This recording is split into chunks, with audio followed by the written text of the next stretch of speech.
In this movie, I think the Minions are objectively good. Yeah. And retroactively making them evil in the Minions movie was a huge disservice to their character. I mean, they cause chaos, but like not maliciously. I mean, they're just bananas. Yeah. They are, yeah. They truly must be. They're just working bananas. They're just working bananas. Bananas with jobs. Expect our next bracket.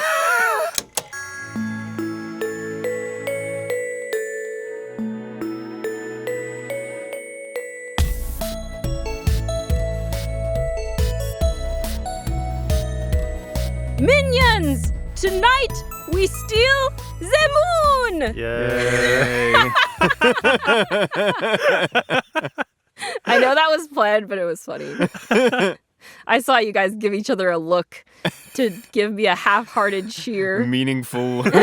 Hooray. No, you have to go, yay! Yay! Anyways, welcome back to Nostalgia Club. Today we're talking about, if you didn't guess by that intro, Despicable Me, a film by DreamWorks Animation. One of the films. One of the films of all 2010. time. It's DreamWorks, right?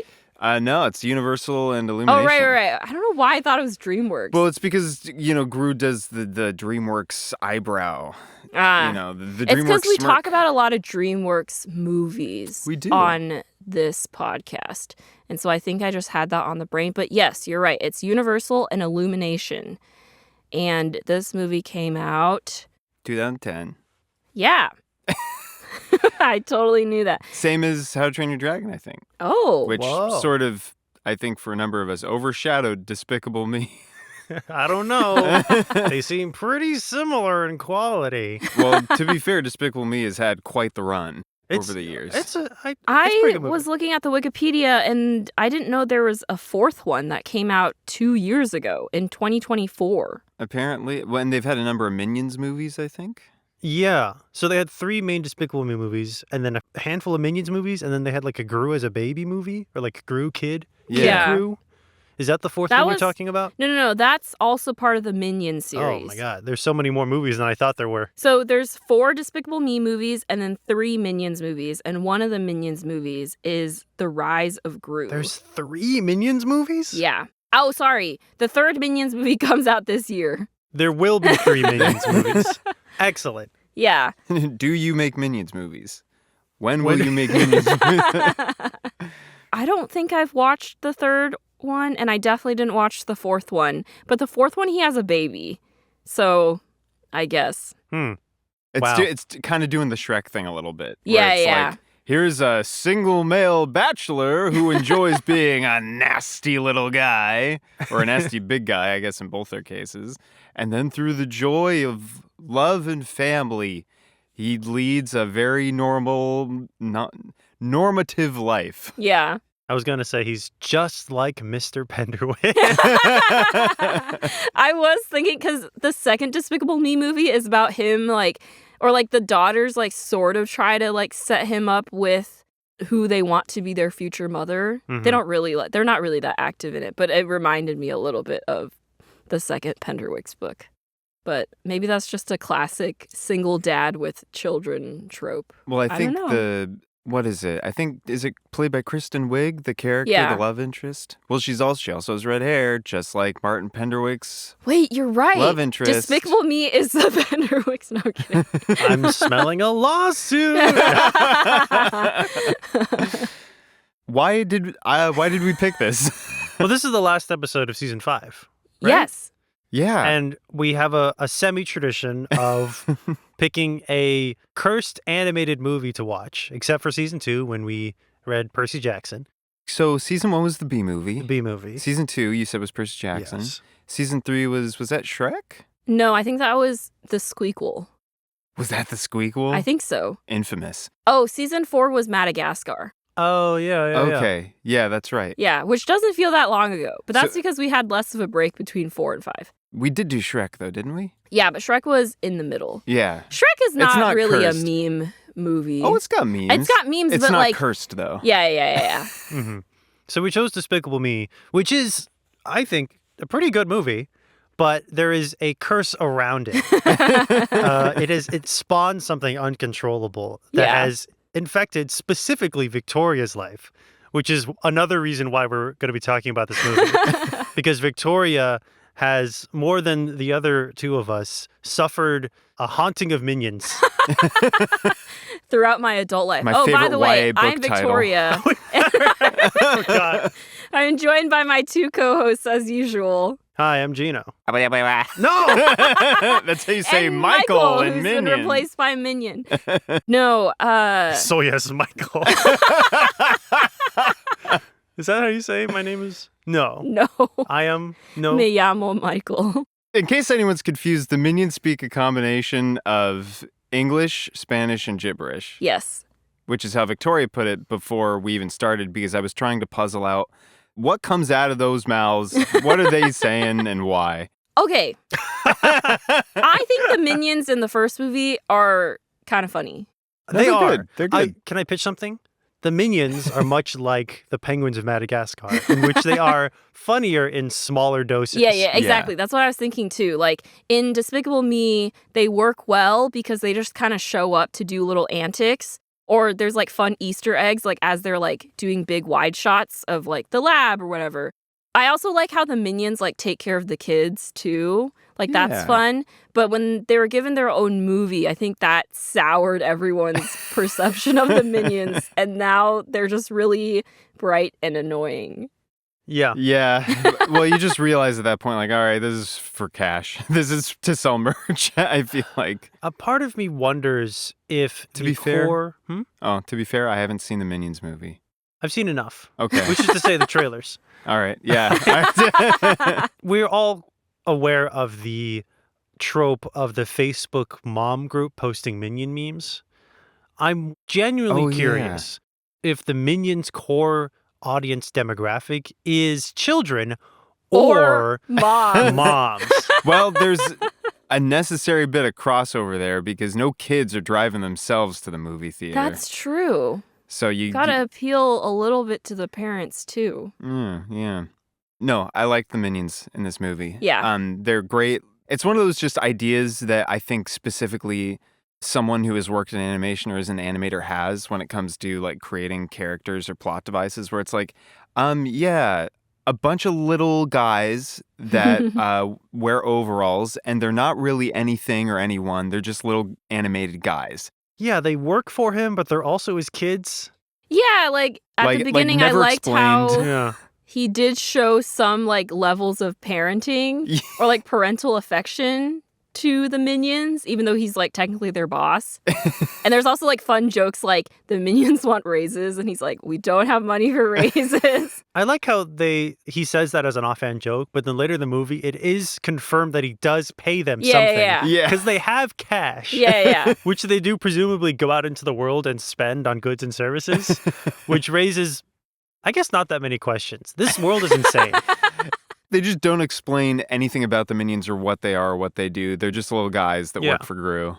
And it should have stayed that way. It really should have. Yeah. I think the lore before the Minions movie came out was that Gru, like they were bananas and he turned them into minions. Oh, yeah, or something like yeah. that.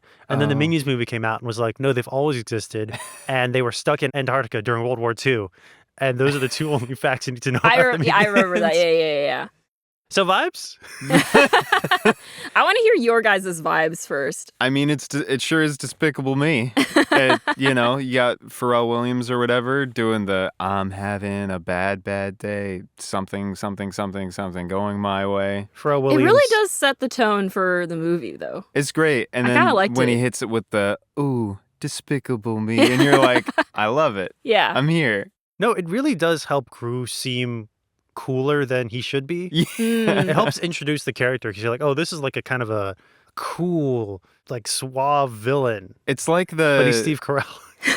Well, especially a lot of Gru's villain antics. It's just sort of like, hey, everyone in the audience, have you ever just been ticked off when you're parallel parking and you just want to ram forward and backward and clear everyone out of the way? Gru Yeah. does that. Uh-oh, long line at the coffee stand. Well, guess what? You get to vicariously live through Gru just freezing everyone in place and walking to the front of the line. It's all very like first That's world, true. just Yeah, like, yeah. I'm frustrated and I want my way. Yeah. a lot of his actual villainy, like his big V villainy, is stealing things that no one really cares about, and also the moon. You know, I would say, and also the pyramid. Well, actually, he steal didn't the do that. pyramids. He No. didn't do that. Yeah. People care about the pyramids. Yeah. I don't think anyone cares about the Jumbotron in Times Square. Yeah. Except for maybe like the guy who owns the Jumbotron in Times Square.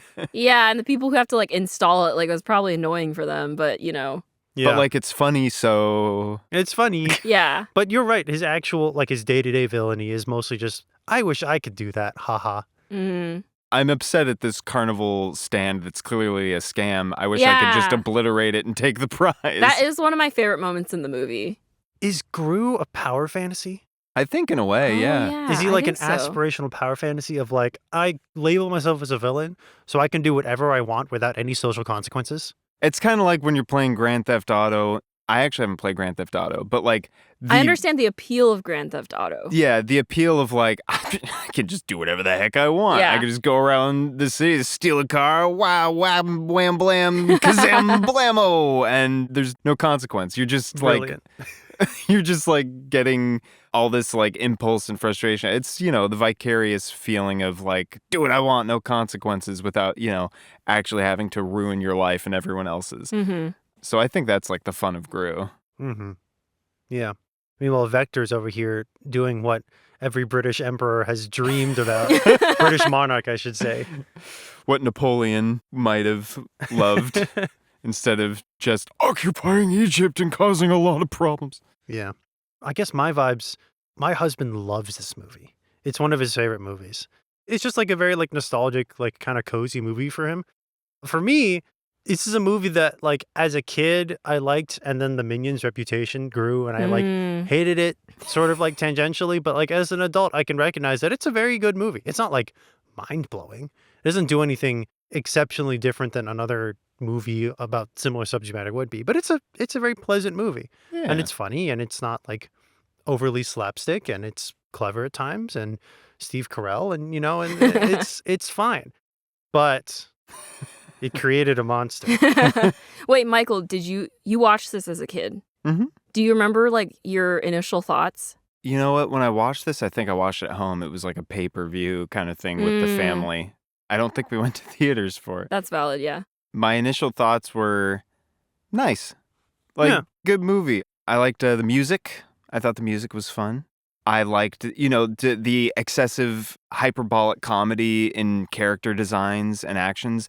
The banker, Mr. Evil Bank Man. Mr. Evil Bank Man. With his little devil horns. With for his the little hair. devil horn hair, and when he like frowns, like Yeah. his eyebrows form the same silhouette across his face as all of everyone- his Mr. other- Perkins. Mr. Mr. Perkins. Perkins. The president Mr. of the Bank of Perkins. Evil. Yeah.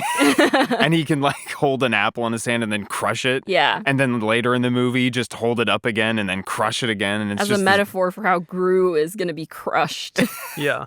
and it's just like the hyperbolic comedy of little things like that. Well, everyone in this movie is a shape. Yeah. They're all so shape. It's true. Pretty much that's my experience with Despicable Me. It's like, competent. Yeah. Competent and fun. Yeah. How about you, Victoria? This is what we're here for. Yeah. So I have a very clear memory of the first time I watched this movie. Okay. And the reason is because my brother reminds me all the time. Okay? So the story goes, it's in the summertime probably. So our grandma takes us to the library and she's like, pick out whatever you want. And we always go to the DVD section to pick out a couple movies or shows that we want to watch that week. And we go and we see Despicable Me. And my brother picks it and says, I really want to watch this. And I look at the cover and I immediately judged it. I was like, that looks dumb and I don't want to watch it. And we have this like little argument back and forth about whether or not we should watch the movie. And I am just like adamant that I don't think I'll like it and that I don't want to watch it. But my brother wins me over and we borrow it and we take it home to watch. And we watch it, and at first I'm like grumbling, like, oh, like it's such a waste of my time. Blah, blah. By the end, I really loved it. Wow. I really enjoyed this movie. And so my brother will not let me live it down. And he brings it up anytime he suggests a form of media that like I'm like kind of resistant to, and he's like, well, but remember Despicable Me and that time that you didn't want to watch it because you thought it'd be bad, and it turned out to be good. And I was like, oh, you're right, I should try things before I decide if I don't like them. But yes, I actually really like this movie. I think the core emotional aspect of it really took me by surprise, because from the cover you really don't think this is a movie about a supervillain who adopts 3 kids and ends up really like falling in love with them. And it's like really heartwarming. And honestly, like rewatching it yesterday got me feeling emotional at the very end, like when they're all a family and like the 3 girls like give him a hug. Not at the big dance scene at the end. Right before that. Yeah, right before that. The dance scene is like fine. It's fun. But I don't know, it just like really hit me. Like I think it was that really like unexpected. Maybe it was because like I was just so resistant at first that I just went in with no expectations about what was going to be in this movie. So it like the impact of it was greater. I don't even know if I watched any trailers for. You went in super blind. Yeah, like I just thought it was like some bad guy with these weird looking minion dudes. I mean, that is what it is. You judged it correctly, but there was a secret heart underneath. Yeah, so I picked this movie because it is really nostalgic for me. Wow. Like it just brings me back to that time when we were at our grandma's house, like watching these movies, going to the library. And afterwards, like I have so many memories of like distinctive quotes and memes that people picked up on, like Agnes with her fluffy unicorn yelling, "It's so fluffy!" Like I'm obsessed with her. She's so adorable. And what else? Oh, like there's like really iconic memes. Like my favorite one is the one when Gru's presenting on a poster board and it's like 4 panels, and the first one is like, well, okay, for example, I made one last year when I was applying for jobs. That was slide 1. You get a first interview for a job. Slide 2, you get a second interview for a job. Slide 3, you get ghosted by that job. And then he looks at it and it's like, you get ghosted by the job. It's just so good. And people have made such good iterations of that meme. Very long-lived meme. Yeah. Also, at one point, I don't know if you remember this, Jino, but when I was in college, there's like a meme going around of like just a picture of Gru's face and the word Gorls underneath. I think we've referenced this on the show before. I know, it's so good. It's like spelled G-R-O... Wait. G-O-R-L-S. G-O-R-L-S. Because he says Gorls. That's great. I've heard the 2 of you like say that apropos of nothing. Just Gorls. Gorls. And I thought it was just like you were referencing Despicable Me. Sometimes I just say it because it's like fun to say. But there was a whole other... It was going sort of viral on the internet, and then people started printing it at our university, and then they would like put it around campus, but specifically like you would go to the girls' bathroom and instead they would put it over like the girls' bathroom side. And it became really one of my favorite things. Like I would just walk around and see like which bathrooms had gotten like the Gru treatment. It was so funny.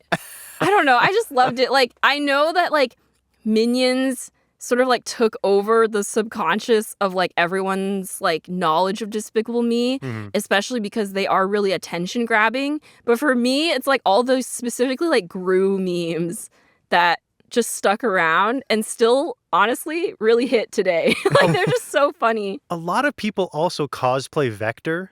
Oh yeah. And do his like weird thrust dance. I've been seeing that. He is a very easy cosplay, to be fair. And again, he is a shape Yeah. that's easily recognizable. Outside of all the sequels, outside of the Minion fever, Despicable Me has had such a massive cultural impact. And it like put Illumination on the board. Yeah. Because before it was only really Disney and DreamWorks that put out more major. Was Ice Age Illumination? I think No, that was Blue Sky. I think I confused these. I think I merged. Blue Sky Studios and 20th Century Fox. Okay. Because Blue Sky went out of business Yeah. right around the time that Illumination was getting big. Yeah, okay. So maybe there's some correlation there. I doubt it. I just feel like I remember at the time, I might be wrong about this, but like in my mind, it was like, oh, there's Disney movies and DreamWorks movies that produce good animated features. But no one really knew who Illumination was in terms of animation, Yeah. but then Despicable Me kind of put them on the map. Illumination got pretty good at making highly memeable movies. Yeah. And also The Secret Life of Pets.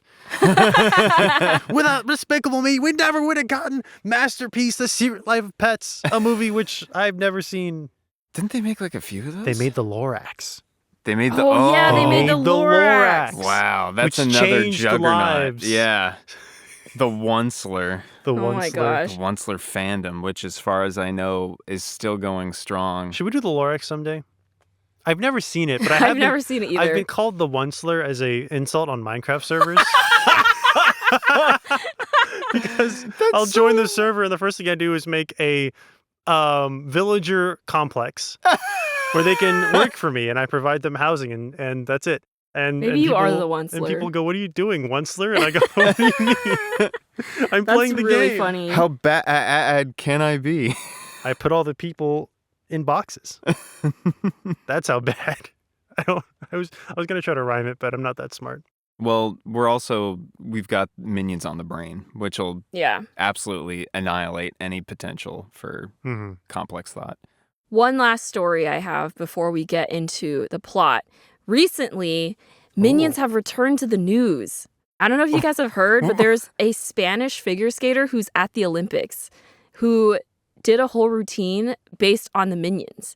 So he wears like a bright yellow shirt with like blue overalls, and he skates to like a music medley of songs from like Despicable Me and Minions. That's incredible. And I think he said like the reason he did it was he just wanted to like show that competitive skating can also be fun, because a lot of times like performances like these are reserved for like gala performances or whatnot.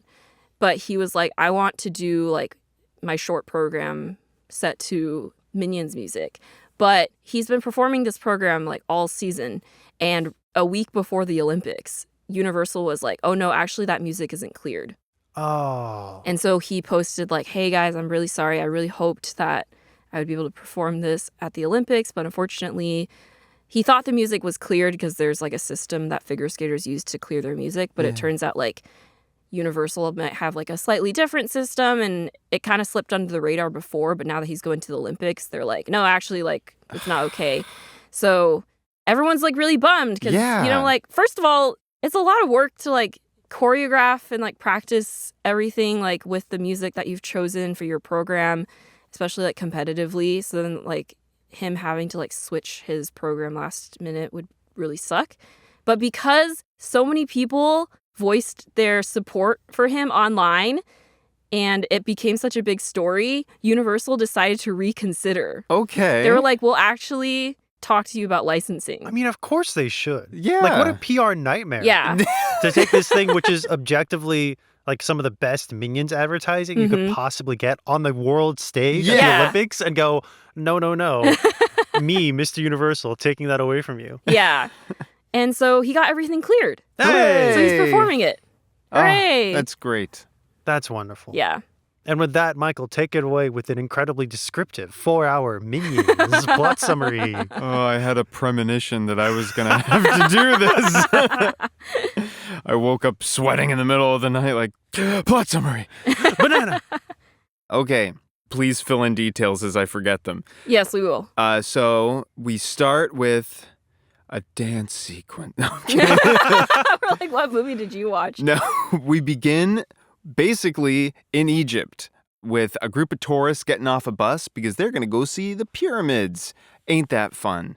We follow like this little boy who's like on a leash and then removes the leash, and he has a little toy plane and he's running around and miraculously makes it past the security guards and runs up like some wooden ramp for renovation ostensibly, completely unaware of the fact that he is surging headlong towards his own demise.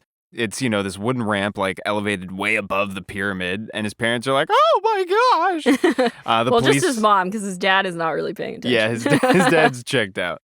These characters, as we discussed before, are very shape. They're all very shaped. The boy is like a little cube, and he's got these little black sunglasses. Made me think of Robin from Oh, yeah! Young Justice. Robin in another life. Yeah. If he was cube-shaped. If he was cube shaped. And the police try to coax him down, but he instead decides to aimlessly wander off the edge of the wooden platform and fall perilously down to splatter over the pyramids, except he doesn't. When he hits the pyramid, it compresses because it's a giant inflatable pyramid that ostensibly Egypt put in place. No, so we learned that the pyramid has been stolen, and whoever stole it replaced the pyramid with an inflatable. Well, the reason I say that the Egyptian government replaced their stolen pyramid is because it cuts to the two security guards, like, trying to inflate it back that's true, up. that's true. You're right. So I'm like, oh, it's a cover-up. Wow, these details are things I didn't pick up on. But who knows? Maybe they're like, well... I think it was intended to be Vector who put the inflatable pyramid there. Because the newscast said Egypt is furious to learn that their pyramid has been stolen. Well, I ignored that for all of the crazy visuals I was seeing on screen. It's really important that we get this one specific detail Listener, correct. tell us what you think really happened. The point is, a pyramid has been stolen. And we are led to believe initially, just by the Kuleshov effect, that it was our main character, Gru, because the movie cuts to Gru walking down the street to a little song about how he's despicable, and he just sort of goes about his early morning, causing a little bit of mayhem, like, oh no, a child's ice cream cone falls on the ground. It's okay. He makes him a balloon animal and then pops it and laughs in his face. It is a really great character introduction, because it immediately subverts your expectation in so many ways. It almost felt like how sometimes you see like those Pixar shorts where there's really no like dialogue, there's just action. Mm-hmm. Yeah. It felt like an animated short, like that opening sequence. And also, he doesn't like children. Yeah. Mm-hmm, mm-hmm. Also very good. I didn't even pick up on that, but that's so clever. Yeah. But anyway, he finishes his morning routine, including freezing a whole line of coffeegoers, and goes home. A comically large, like steepled, haunted house-looking thing in an otherwise very like Suburban cul-de-sac situation. Looks very much like San Francisco. Just with Yeah. how narrow all the buildings are. And like how steep everything is. Yeah. And it's there when he's home that we meet his dog thing creature, his ball of fur and teeth. And we meet Dr. Nefario, who's this old man, like an inventor, a mad scientist type. This old Australian man? Something. I don't know the accent well enough. Isn't he voiced by Russell Brand? Yes. Oh. Cursed. Huh. Well, well, they are villains. But anyway, we learn through his conversation with Dr. Nefario that, in fact, it wasn't Gru who stole the pyramid, it was some other villain. So Gru goes down to his secret lab and rounds up his collection of workers, the Minions, these little tiny pill-shaped, yellow, fuzzy, blue The overalls. precursor to the Among Us beans. Yeah. Yeah. If you took the IKEA aesthetic and shrunk it down into a pill. Yeah. And they're all very goofy guys, and he rounds them up, and he pumps them up a little bit, talking about their many villainous accomplishments, stealing very banal things compared to a pyramid, but says, I've been holding this one in reserve, my next big plan, we're gonna steal the moon! And once we do, Wait, say the line. Oh, wait, Minions! Tonight, we steal the moon! Yay! My minion's very unenthusiastic about this. This is going to be a lot of work. And we're not getting raises. So, like, why? Yeah, he says no raises. He's like, we've been doing great, but no raises. So that's the plan. And first step to accomplishing that is going to be getting a hold of a shrink ray that's been developed in some secret lab, and then building a rocket to go to the moon and then use the shrink ray to shrink the moon.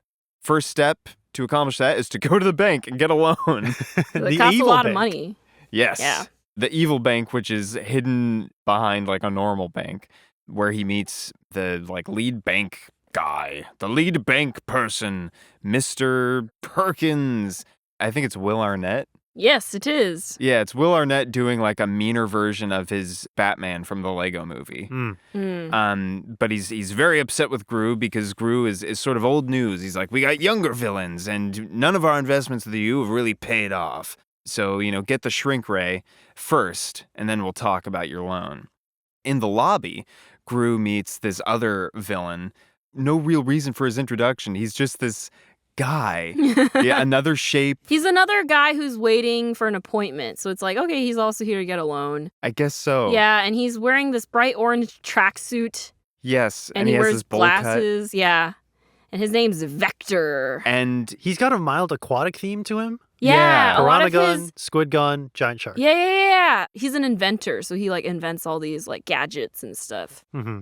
and he makes me think of a certain type of personality that has become a little more, let's say, fun to dunk on these days as they prove themselves more and more like Vector every single day. But yeah, so we are thoroughly unimpressed with Vector, and so is Gru. When he leaves his appointment, he freezes Vector's head just out of spite, and then carries out his plan to get the shrink ray. He flies to Smurf Korea with a non-denominational flag that looked like a specific... I didn't look at the flag. I actually looked at it because I started being like, wait, these guys kind of look Asian. They like certainly... I didn't notice before, and I was like, wait a minute, what country there's like we a in? world map, and I'm like, that looks like combined North and South Korea, I think. I think, unfortunately, it's just general communist. Yeah, it's just like... All of the other characters in this movie are a shape. These three military scientists are a caricature. They have an appearance. Yeah. Anyways, he gets the shrink ray. Yes. Temporarily, but then as he's flying away, Vector shows up and steals it from his ship. Because Vector's mad because Gru froze his head, and as revenge, he stole the shrink ray from him and then also shrinks Gru's ship. Yeah. Which is really rough, because when you're inside of the ship and it's shrinking, you don't shrink with it. So, real claustrophobic. So Gru is mad and he goes home, and then he has to think of a counter plan to steal it back. Thankfully, and I sort of skipped over this because I forgot, Gru has had a past experience with basically three little girls doing like the Girl Scout thing and coming to his door to sell cookies. Now, these little girls, through an aside, we learn are orphans, and they literally work at a very unethical orphanage for a very unethical woman. This woman is basically the Miss Trunchbull from Matilda of this movie. Yeah. Like, she puts the kids in a shame box if they act out. And they all have quotas that they have to hit. Yep. Mm-hmm. To justify their expense. However, Gru, after basically failing to break into Vector's fortress and steal his quote-unquote shrink ray back, he sees that the girls gain very easy entrance when they offer to sell cookies to Vector. And so he gets a little idea. He's going to adopt these girls. He's going to pose as a doctor, like a proper doctor, and adopt these girls, and then have them basically just deliver cookies when it's time to deliver the cookies back to Vector. He will smuggle in a box of special robot cookies that will help him steal the shrink ray back. And then he'll just like get rid of the girls however he needs to. It's a very Count Olaf scene also. It is. When he goes to the orphanage disguised as a doctor. It's great. Through various antics that I can't really remember the details of. It's not important. Yeah. The girls learn that Gru makes stuff and is sort of a villain, but they don't really care. It's a weird world like this. Well, he's basically like, stay in one place and don't do anything. And they're like, no, we don't care. Like, that's the best part about the kids is like, they just don't care. Like, they've been through so much already that there's nothing he can do to like bully them into submission. So they just like run around and like explore, and then they find a secret lab, and then now they're in on the plan. Yeah. Yeah. Kind of. Well, now they know how to manipulate him as he tries to enact his plan. And he has to do necessary parent things where, like, he has to take them to their dance class and everything because they're preparing for a recital. Sure enough, after he has them deliver the cookies to Vector, he's able to get the shrink ray out. And as they're driving back home, they come across basically like this... It's like a pier amusement park. Yeah. Pierside amusement park.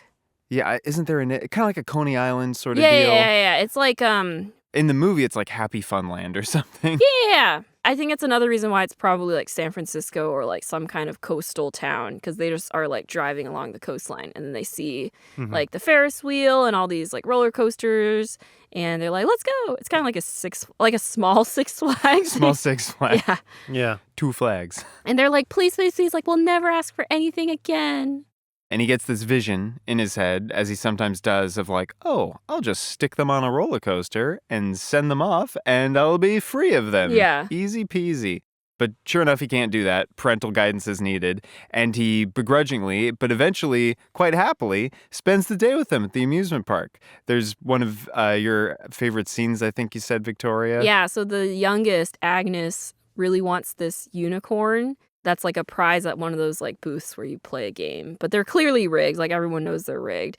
And the girl's trying to play and they actually end up like hitting the alien that they're supposed to knock over, but it doesn't fall over, so they don't get the prize. And Gru is like mad. Like you can see him like flip a switch where he's like, oh, now this is kind of an injustice.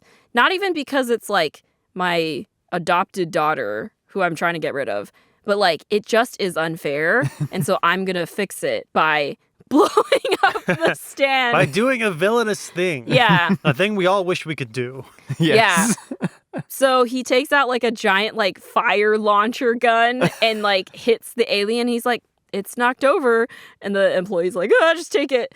And the girls are, like... super into it. Yeah, they think it's so cool. They're like, that was the best thing ever. They're like, let's go blow up more games. Yeah. And you can see him kind of be like, all right, this is kind of fun. Yeah, and he starts having fun. They come home. They've all got face paint and tons of toys. And then Dr. Nefario is like, what's going on? He's like frustrated because Gru's spending all his time with the girls and not on the plan, because there's like a timeline where if they want to steal the moon, they have to like go at the optimal time when the moon is at its peak or whatever. This was one moment in the movie where Dr. Nefario's has like a character switch. Mm-hmm. We goes from like this like old bumbling scientist who makes a lot of mistakes to someone who is very dedicated to the mission and like sort of becomes Gru's foil to the girls. And the switch is really sudden, and it didn't really feel set up to me. But I understand it was necessary because someone needs to push back against Gru's growing fondness for his daughters. Yeah, there's things like that. And the Nefario thing is definitely one of them where it's like, this character was necessary to have the bounce board. I think if they had set it up stronger a bit earlier, how much this plan means to him, because I feel like it was a little bit unclear at the start, where it seemed like it was mostly Gru's plan, and then like the urgency wasn't really introduced until that scene where he's suddenly like, there's a timeline and we have to do it this time, and Gru's like, can't we just wait a couple days? I don't know. It does feel a little convenient that there's suddenly these obstacles, but it's fine because it's a drama. Yeah. At that point, then, Gru tries to get his loan from the bank again, but the lead banker, still unimpressed, especially after Gru proves himself perhaps a little more unprofessional when the girls interrupt his meeting. That's when we get the famous meme of like the 4-step plan. I had forgotten where that meme came from. So when that scene happened, I was like, oh, there it is. And Gru doesn't get his loan. And at first, he's having a big talk with everyone, all the minions included, and is like... He's like, polish up your resumes. Yeah. I'm like, can you imagine all these minions going out into the workforce with resumes that just said like 6 years at villain employment? Like, we stole stuff. Well, the idea is that there's a lot of villains in this world. Like, they have a bank for villains. Yeah, that's true. So I think there's a lot of villains in this world that we don't even meet or see. And they just kind of, like, these guys just live in the middle of suburbs. Yeah. So I think the minions would hypothetically go to another villain somewhere. I mean, the Minions movie lore, from the trailer at least, indicates that that's what they would do. Yeah. I do not subscribe to the Minions movie lore. I subscribe to the OG lore. Gru made them from bananas. In an act of innocent kindness, the girls take out their, like, I guess, collective piggy bank and pour out a few coins to be like, here, we'll help you make your rocket. And then all the minions end up putting in their own money and like all these little artifacts and stuff that they've stolen. Yeah. They pool their resources. Gru says, pull out all of this and that and sell the chairs and whatever we need to do in order to make this dream come true. And sure enough, they make a rocket and they're getting ready to go. But Dr. Nefario, who sees that Gru has become too attached to the girls and is losing track of the necessary dedication, calls the orphanage back and basically says, we're returning the girls. And Gru sort of surprisingly goes like along. He doesn't push back too hard. He's just like, oh, well, this is already in motion. And I think it's because he almost doesn't realize himself how attached he is. Yeah. We also get a lot of flashbacks about his childhood and his relationship with his mother and how his mom never encouraged him. Basically was a bad mom. Those flashbacks in context for me was like, this is not just a movie about, Gru realizing he wants to be a dad and like, loving these Gorls. But to me, it was actually kind of about generational trauma. Like I guess trauma is a strong word, but like the effects of his parenting affecting how he sees the world and him deciding to break that pattern with these girls now. Because the whole reason why he wants to be a villain and like get the moon is because he had these dreams of being an astronaut as a kid and his mom basically just ignored them or dismissed them or squashed them. Mm-hmm. And so this is him sort of like trying to chase that dream. And he really wants his mom to say that she's proud of him. Yeah. And I think in his mind, like the bigger and bigger his supervillain exploits are, the more pride she'll express towards him. Yeah, and it's not like an antagonistic relationship. Yeah. Like they still call each other and like hang out. But I think he realizes at a certain point that like the way my mom dismissed me is now how I'm dismissing these girls, and I shouldn't repeat the mistakes my mom made. Yeah. Which I thought was a really nice message that they don't really like. They do a few flashbacks, but they don't really like linger on it, which I think makes the movie even better. Yeah, no, that's a really good point. I had forgotten about the flashbacks and how that definitely informs that specific decision to like be okay with sending the girls back, and that the nature of his distance and how he's okay falling back into like the safety of that distance and putting them at a remove, which he does ultimately. And he sends the girls back and he commits to his plan to steal the moon. Yeah, Minions tonight, we steal the moon. And then, sure enough, he does in his bright pink suit. Another one of the mishaps of the girls, like, He's washing their ballet practice uniforms that are bright pink. That's right. He washes it with his astronaut suit, so then his suit turns pink, which is fun. And so he steals the moon. He goes up there and he does it, shrinks it down. And it doesn't affect the world negatively, except for the tides go away. And the tides go away and one werewolf. Oh, yeah. One werewolf turns back into a man. That made me laugh. But we learned that the Shrinkway. We learned that the Shrinkway is not permanent and that the moon will return to its proper size. Yes. And if you're in the vicinity, you will die. And specifically, it's the larger the mass of the object, the faster it will turn back to normal. So they got like hours, maybe minutes. Yeah. So he gets the moon, but the girls have a dance recital that night, and he realizes, I think I can actually make it, because he feels really bad about giving them up. But he's like, at least I can make good on this promise or try to. It's a really nice moment. It actually was beautiful. He gets the moon in his hands, literally like his childhood dreams in his hands. And then the dance recital ticket floats by in space. And he looks at like his dream in his hands and looks at the ticket and realizes the girls are more important than my dream. Yeah. And it's like in the vastness of space. Yeah. And I was like, what is happening? Like, how is this such a beautiful moment in Despicable Me? It's also like, it's a trope, like, please come to my dance recital. Yeah. Dad. Oh, Dad didn't make it. Dad doesn't make it. He doesn't make it. Instead, Vector makes it and kidnaps them. There's a very funny scene where he's like literally piloting his like space capsule down to the Earth and is trying to like spot out the streets. He's like, okay, 3rd Street. Okay, that's the library. Oh, right here. And then crashes it into the ground. You do like scenes where someone flying a thing just smashes the vehicle into the ground. It's funny. It was saved in Madagascar. It's just there's just something funny about like smashing a plane into the Earth. Just a peck, like you're kissing your sister. But yeah, sorry, Vector steals the girls. Yes, he kidnaps them. Gru goes to Vector's Apartment? Studio It's apartment. a crazy apartment, Victoria. Fortress, I think, is the actual. It's a freestanding apartment with a yard, multiple stories, and a shark tank. Yeah. No, I don't know why my brain did that. He goes to Vector's mansion fortress and he's like, give me the girls back. And I think you Vector's said like, girls wrong. give me the Gorls. And so Gru like gives him the moon, which I always think is funny how they just like hold the moon with their bare hands, but that's besides the point.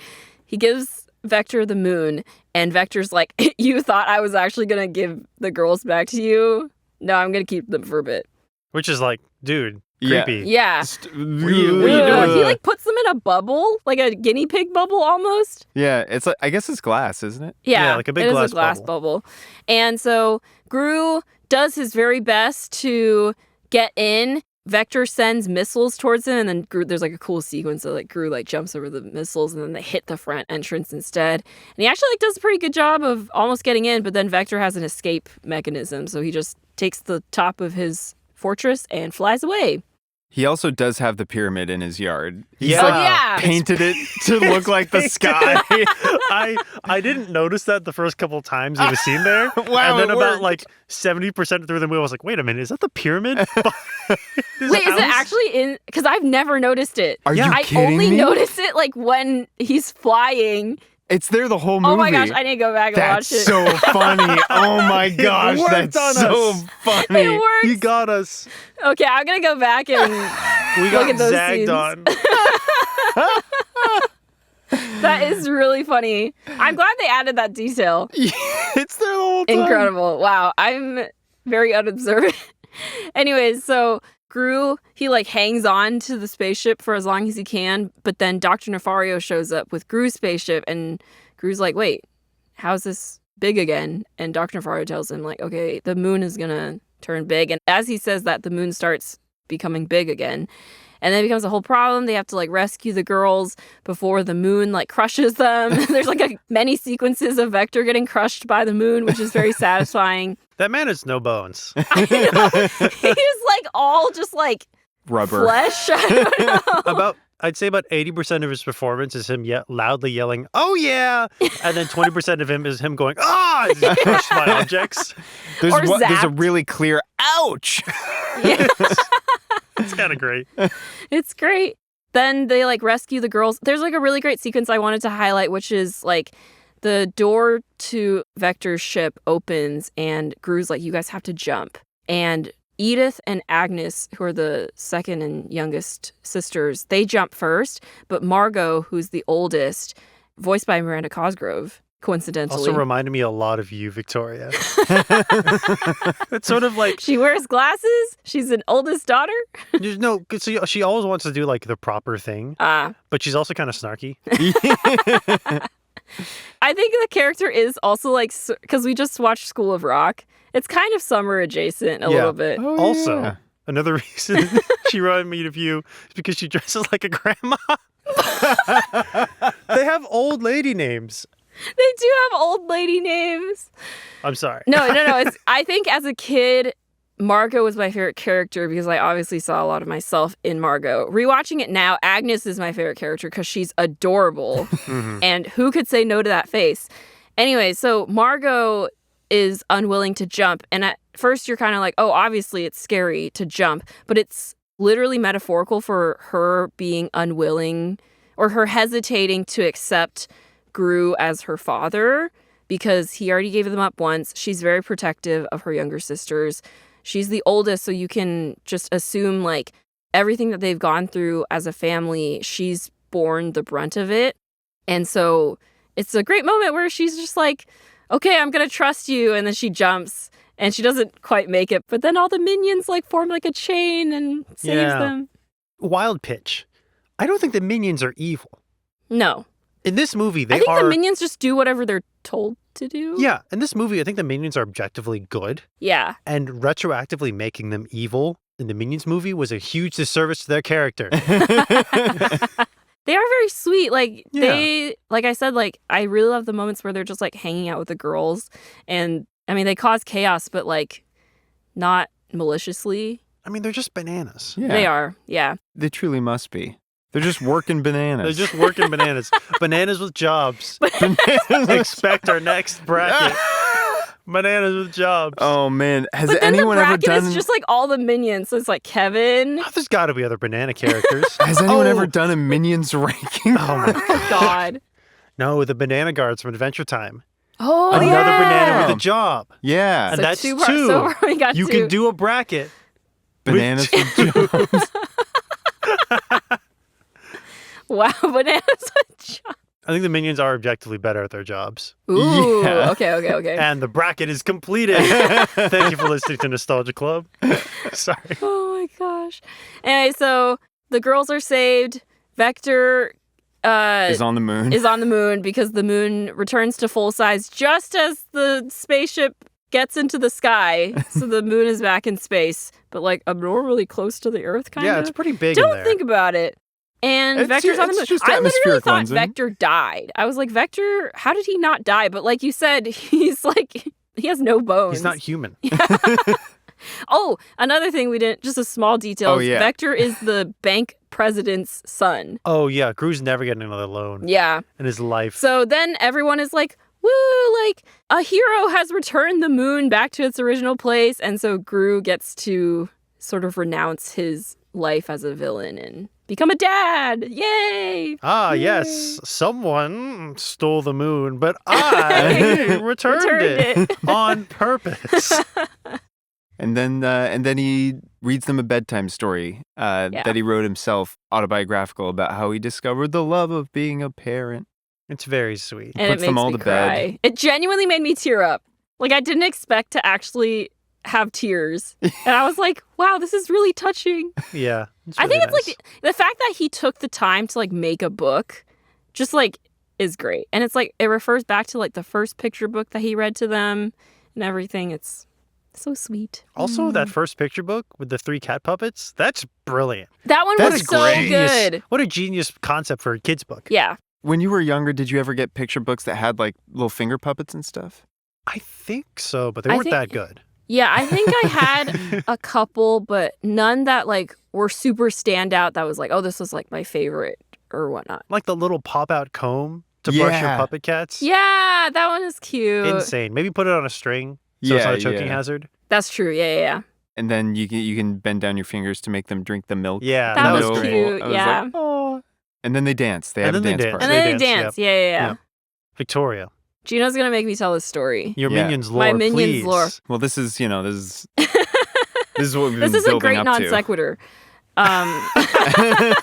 This is why we're here. Nostalgia Club, yes, we're talking about nostalgic media properties, but we're mostly here to hear about Victoria's childhood stories. Yeah, so like I said, this movie was really great. And honestly, I really want to rewatch the second movie now because I remember I liked the second movie and it was fun. Not going to watch the third or fourth movies, but 1 and 2, pretty good. So going back to Gino's point about how moms like Minions, I guess. My mom really likes Minions. Not as much anymore because when The Mandalorian came out, Grogu kind of took over. But Just a little guy. there was a time after I went to college, my mom went to Hong Kong and she was like, oh, I found this plushie that's really soft and I'm going to buy it. And for context, I was like mad at first because when I was young, my mom didn't let us buy a lot of plushies because she was like, they'll just sit around and gather dust. And I was like, that's what you're doing right now. Anyways, that's besides the point. But she sent a picture and it's a Minion. And I was like, I guess.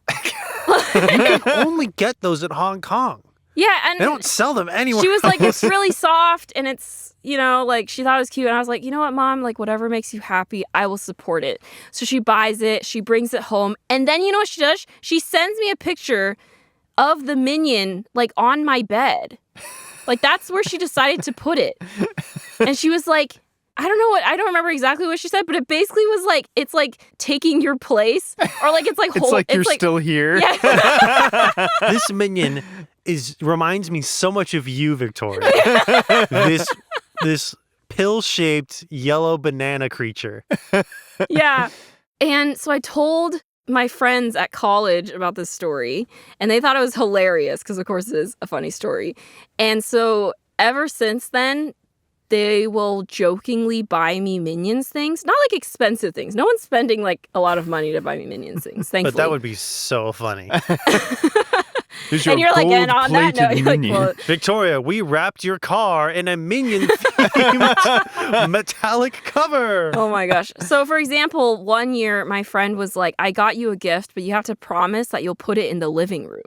And I was like, That's Dangerous. terrifying. Yeah. is this going to be? And I was like, can I ask what it is? She's like, no, it's a surprise. And I was like, sure, I guess. And it turned out to be like a giant Minion plush that was like a pirate Minion that she had gotten from like the university donation pile. Because like when students move out, they like just put their stuff outside and anyone can just go and like pick stuff up.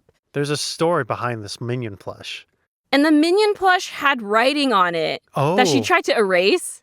Because at first I thought she had written it, and she's like, no, like someone else, like when I picked it up, it had the writing, and I didn't want you to have that, so I tried to erase it, but like it was permanent ink. So What it was didn't the erase writing? It was like some like weird like curse, quote unquote. Like it was something like, it's been so long that I don't even remember, but it was something like the bearer of this like shall, I don't know. Was something or someone other. trying to do like an Etsy witch curse on this Minion I guess plush to so. like make it like a voodoo doll or something? I don't know. Anyway, the bearer so I of put this that in. minion shall have no bananas. I put it in my living room. And it was just like an inside joke. It was fun. It helped that I lived with a friend. So like she didn't complain. She was just like, sure, we can put it in our living room. But it was just there for like 2 years. And then I moved with it like twice because I felt bad about throwing it away. That's such... Oh, no. I remember. The curse was specifically like, you can't get rid of this. Oh. Like, you can't get rid Wow. of this, or like, trouble will befall you, or something like that. And when you threw it away, a great trouble occurred. No, so basically I moved with it twice, but after I moved out of college, I just put it in the closet. So I didn't have to You look still at have it. it? No, I don't have it Okay, anymore. okay. I threw it away after like the second time I moved. It was that, and then one year she got me a Nick Cage pillow. No, actually, all of my friends got me a Nick Cage pillow. Oh, What's amazing. the story for that? There's no story. It's just they saw it and they thought it was funny. It's one of those like sequin pillows Yeah. where like on one side it's like a color and then you flip it to the other side and it's an image, and they decided that it would be Nick Cage. And I was like, why? Like I don't have no associations with Nick Cage. And now you do. Yeah. We got to find a Minions Nick Cage collab item. Like a Minion that looks like Nick Cage? Does that exist? Can we do No, this? don't maybe do this. maybe is Nick Cage on Cameo? Maybe we can get him to dress like a minion and Oh, wish God. Victoria happy Ooh, birthday. That's No, pretty we good. don't need to do Or that. we could take a poster for a famous Nick Cage movie and replace it with Minions. That's good. That's also Mandy? good. But Minion. National Treasure, but minions. National Treasure, but Minions. National Minion. Send your Minion-themed merch to Victoria's P.O. Box. Exactly. A couple other things I've gotten over the years are some Minion stickers. Mhm. Those are good because, okay, but the thing is, it actually kind of benefited me because my mom loved Minions so much that sometimes I would either give them to her or I would like put them on cards for her. So like the stickers, which I still have, I put them on cards when I like give my mom a birthday card or whatever. Nice. My friend, her family went to Universal Studios and then they got a shirt with a Minion on it. And they were like, you can give this to your mom. And so I gave it to my mom. My mom loves it. Like she wears it all the time. That's, oh my God. What is it? Just like yellow with the face of a minion? No, it's like gray, but then has a Minion on the front. Oh, just like Yeah, just a standing print. there. That's better. Yeah. Yeah. It's not like bad to look at. I think she likes it because it's just like a funny little guy. Yeah, she doesn't carry the burden of the weight of the curse. I carry the burden of the curse so that she doesn't have to. Maybe the curse applies to all minions, so nothing bad will ever actually befall you because you will always have minions in your life. I actually recently got a pencil from Universal Studios Japan that has a Minion on it. Oh, man. And I was like, it is a very nice pencil. This is what It will never, like literally it's been 6 years and it still happens. This is going to be like when the future archaeologists uncover your tomb. It's going to be Like all your treasures will just be Minion stuff. They'll be like, wow, she really loved the Minions. And it's like, no, this was not my choice. Michael, in order for this to happen, we need to ensure that Victoria gets into a position where she gets a tomb of sufficient grandeur that archaeologists will want to open it up in a couple hundred years. That's true. That's true. I don't know if I want this. You don't have a decision here. Yeah, by the your time choice. these decisions are made, you'll already be gone.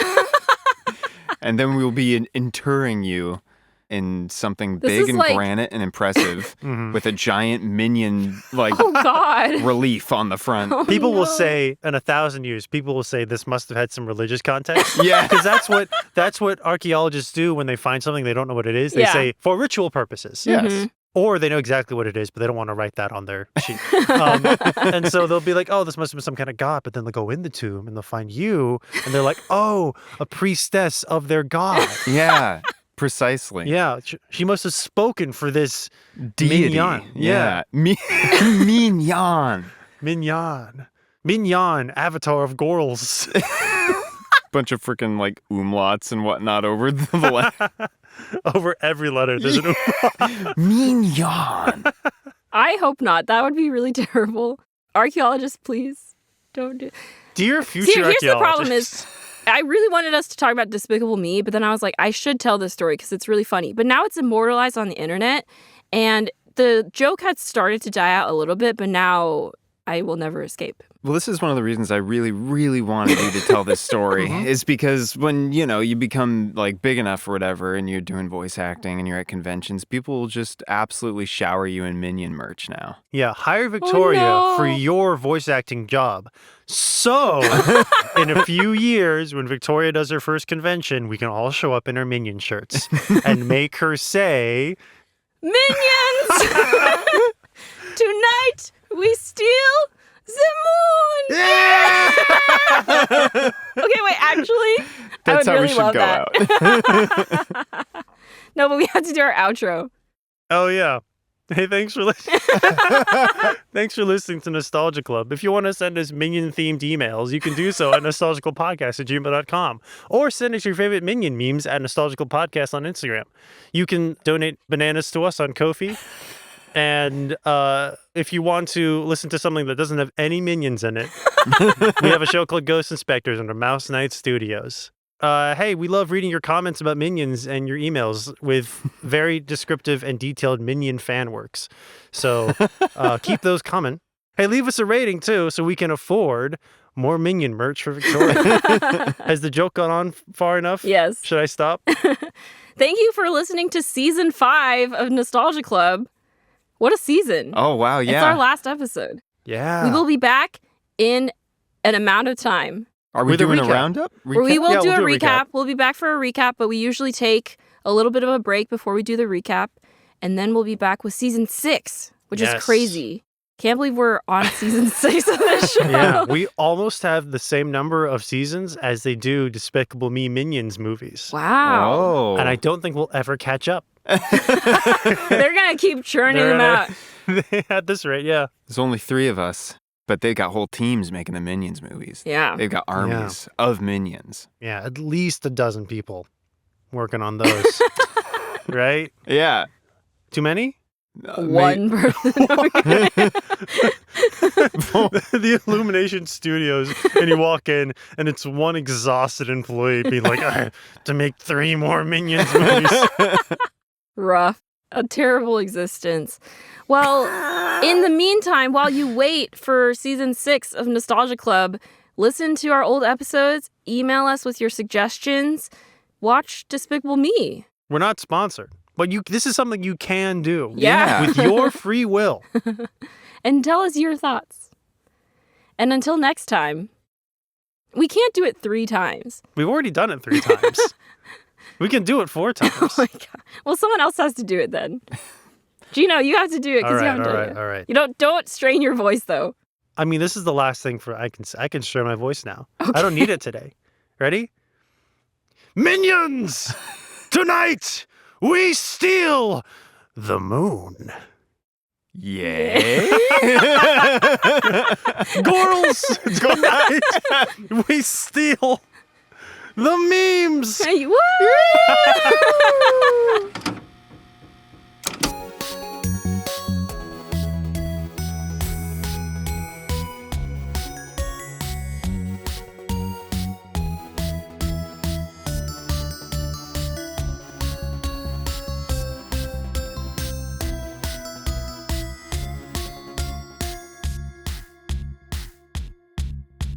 Someone did one where it's like, Minions, tonight we interrupt my brother's date.